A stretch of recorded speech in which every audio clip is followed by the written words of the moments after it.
Се огласи обвинителството за гонење на организиран криминал и корупција по приведувањата на неколкумината, меѓу кои и поранешниот директор на Царинската управа и поранешен градоначалник на Карпош Стефан Богоев.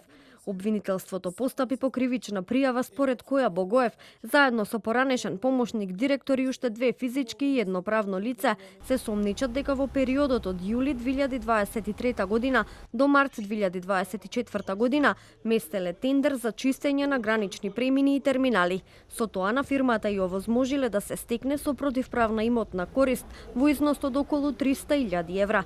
Дополнително, Богоев за местењето на тендерот земал подкуп од 1.800 евра. Според обезбедените докази, прво осомничениот користејќи ја својата службена положба и влијание како директор на Царинската управа, влијаел врз проведувањето на тендерската постапка во корист на избраниот понудувач. Додека второ осомничениот во својство на помошник директор влијаел врз други економски оператори да не учествуваат во завршната фаза од постапката. Во рамките на истрагата се обезбедени докази за примање и давање награда за противзаконито влијание, при што прво осомничениот примил награда во износ од 111.600 денари за искористување на својата службена положба и реално влијание. Од управата за финансиска полиција споделуваат детали за акцијата и за причините.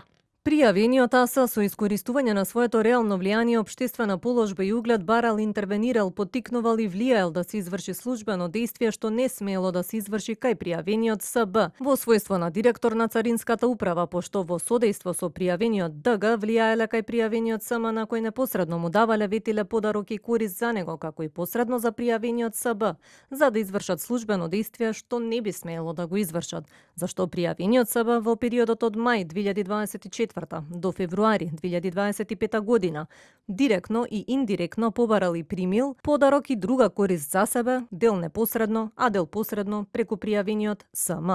Премиерот Христијан Мицкоски пак во однос на истрагата од ОЈО-ГОК и финансиската полиција рече дека истата ќе се прошири. Станува збор за едно лице кое што е поранешен градоначалник на општина и поранешен директор на јавна институција, во случајот Царинската управа. Станува збор за неколкумина вработени во рамките на таа институција и станува збор за лице кое што, како да го наречам, не знам, немам права квалификација, но бил многу близок до претходната влада и било лице кое што често пати ги олеснувало овие, условно кажано, дејства кои што изобилуваат со многу незаконитости. Или народски кажано посредник. Така што од информациите кои што јас ги имам, ова ќе се проширува.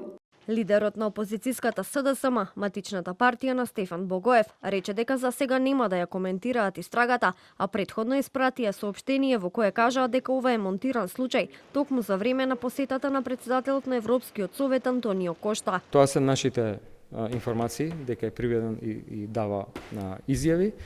Јас не би сакал сега да коментирам во оваа фаза, нашите ставови сме ги кажале. Не сакам да коментирам судови, обвинители, обвинителство, судство и така натаму, затоа што не икам да ги имам манирите на Христијан Мицкоски. Не, мислам дека тоа не се добри манири. Така да почекаме, нека кажат институциите, после ќе го кажеме коментарот наш. Осомничените се изведени пред судија на претходна постапка и ОЈО-ГОК за нив побара притвор.